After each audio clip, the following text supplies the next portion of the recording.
Not every Stephen King screen adaptation is a faithful, by-the-book representation of the original story, especially when it comes to turning a short story into a TV series. It requires a level of imagination and inventiveness to maintain the central premise while expanding on the source material in a complementary way. And while this 2017 TV series adaptation of The Mist retains a few key details and plot points, it abandons the bulk of King's story in so many ways that it becomes barely recognizable. That's not necessarily a deal breaker, though, assuming the show can stand on its own merits, and The Mist kind of does. A little bit.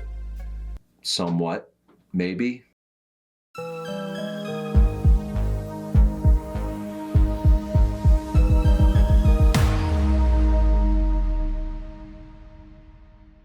Hi there, I'm your host, Mr. Doyle, and this is a great undertaking. If you're into Stephen King books, spooky stuff, and the occasional rant that sometimes seems entirely off topic, but I swear I have a point usually, then please consider dropping a like and subscribing to the channel. This is the third and final video in my series for The Mist. Over the last 2 weeks, I've covered the short story and the 2007 movie, and today's video is all about the 2017 TV series that ran for one season and was canceled after it failed to land with audiences.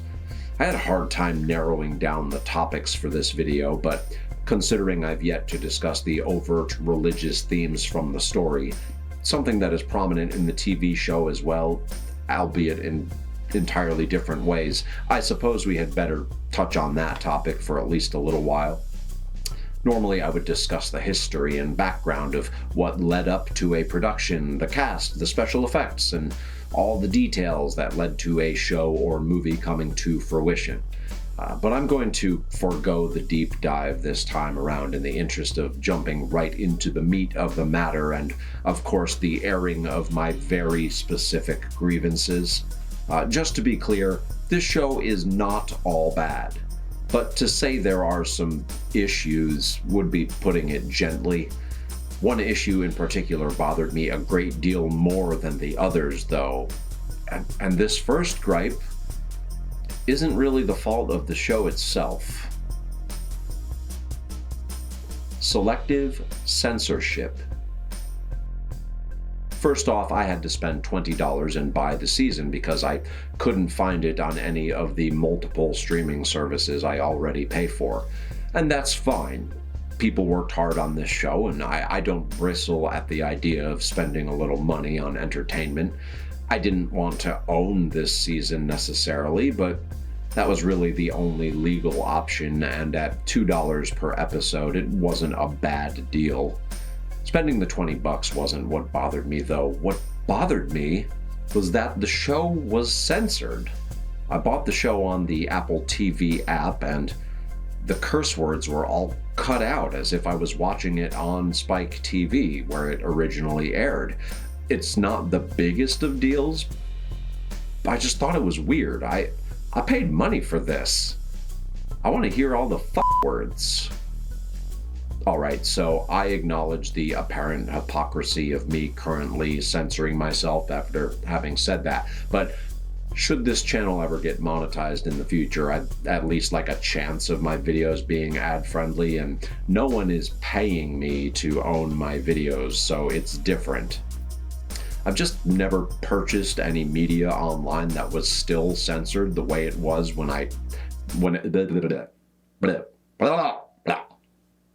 I've just never purchased any media online that was still censored the way it was when it aired on a TV network. But here's the weirdest thing about the censorship of The Mist. You can't say the F word or the S word, but there are more uses of the F slur in this show than anything I've watched in a long time, and they don't censor that word at all. For anyone not sure what the F slur is, first of all, God bless your heart, you sweet summer child. But it's the derogatory, homophobic one. You know, starts with an F, rhymes with Bob Saget, rest in peace. I just thought it was pretty ridiculous that they'd censor most other offensive words, but not the one that has been used to actively harass and demoralize marginalized people for decades, and it is used in the show for that purpose. Like, did it air on TV this way? Has the FCC decided saying fuck on network television is not okay, but screaming the F slur repeatedly while kicking the out of a character who is queer is fine? Look, I'm a straight white guy, it's hard to offend me, but if you can say the F slur a bunch of times on network TV, yet you can't say that seems at the very least dumb as shit and ass backwards. Also, this show has plenty of gore and bloody body horror moments. How did we get to a point where displays of graphic violence and homophobic language are fine on network TV, but oh no, don't say the big bad F word, that's a bad word. Don't let the big bad F word hurt me. It's fucking stupid. Alright, so now that I've gotten that out of the way, and before we get to the religious messaging, this next gripe is directly related to the show itself and how it doesn't seem to understand doors. That's not how doors work. Most of the complaints I have about this show don't have anything to do with the acting, the special effects, or even the complete defiance of King's original story. I mean, I take issue with some of that too. None of the bizarre monsters from King's story are in the show, by the way. No tentacled creatures, no mutant flying dinosaur birds, no spider-legged abominations. They have all been replaced with moths, slugs, spiders, rats, and other naturally occurring creatures. Anyway, none of the aforementioned factors are the most obvious problem or outright logical fallacy on display here. The one issue that I just haven't been able to overlook is the fact that this show doesn't understand how doors work. In King's story and in the 2007 movie, the mist is not the threat. The mist hides within it the creatures that, for whatever reason, just want to eviscerate every living thing they come across. But in the show, it is the mist itself that is somehow sentient. I mean, there are still things in the mist, but the mist isn't just a cover for what lurks within.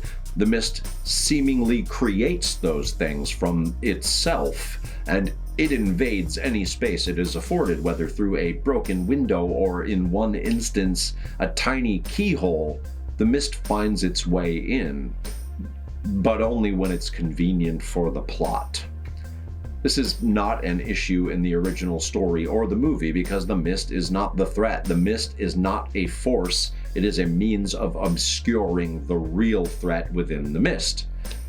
But the mist is the monster in this show. It is intelligent and intuitive and inventive when the show needs it to be. But the inconsistency and selective use of just what the mist's abilities are often doesn't make sense, especially when it comes to doors. The show treats doors as if they are all airtight, hyperbaric chambers. All doors apparently have impenetrable seals around them that don't allow any air whatsoever to pass under, around, or through them. It's simply impossible for the mist to seep in through a door. In one scene, there is a bookstore with huge glass doors which are unlocked, and the bookstore is filled with mist, and a dark mist man figure is in there, and they just keep the big glass doors shut, which most definitely could not be airtight. And they're right outside the glass doors, and the mist man is just...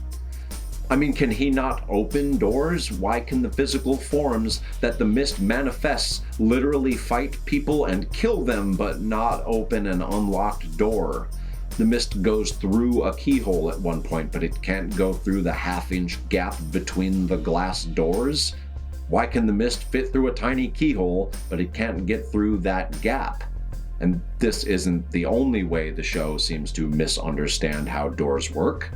In 2 instances, people are locked in rooms at the mall, a storage room and an office specifically, but those doors, like all doors, aside from maybe police car doors and jail cells, lock from the inside.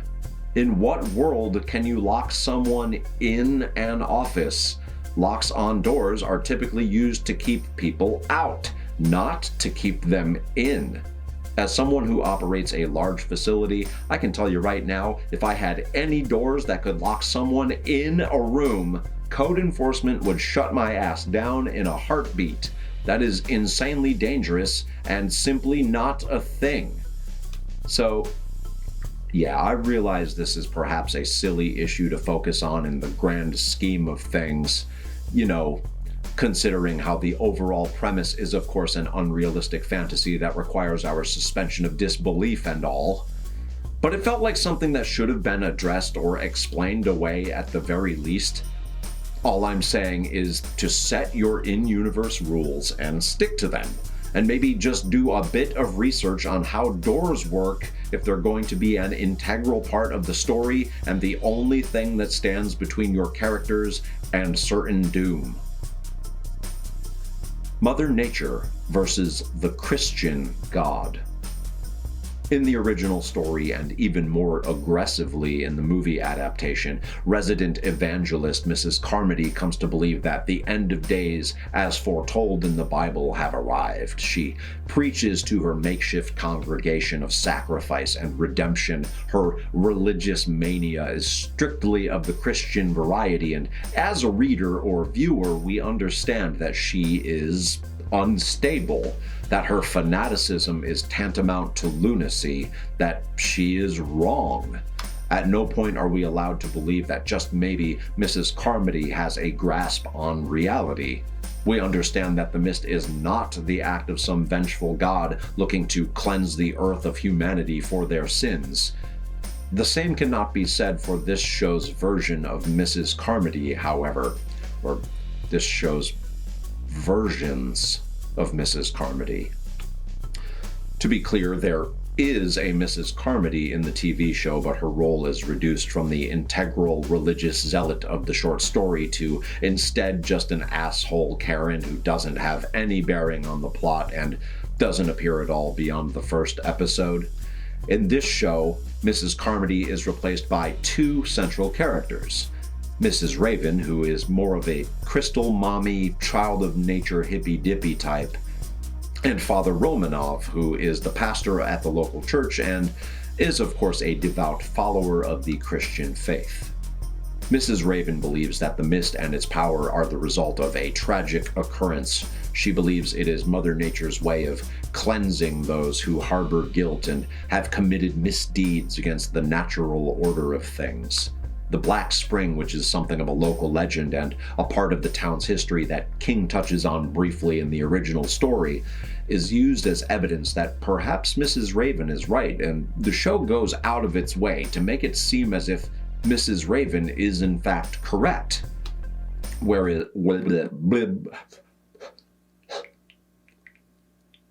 Whereas with the short story and the movie, we know the mist's origins stem from a catastrophic incident at a military base.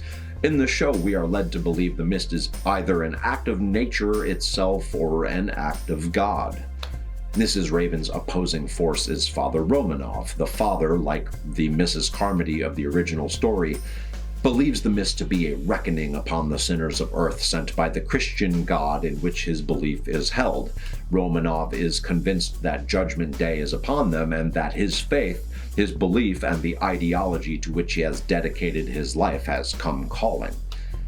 Mrs. Raven and Father Romanov eventually face off in an effort to disprove one another, and it is at this point that we are again led to believe that Mrs. Raven is some sort of conduit for Mother Nature, that she is the chosen one sent to bring the truth to the unbelieving.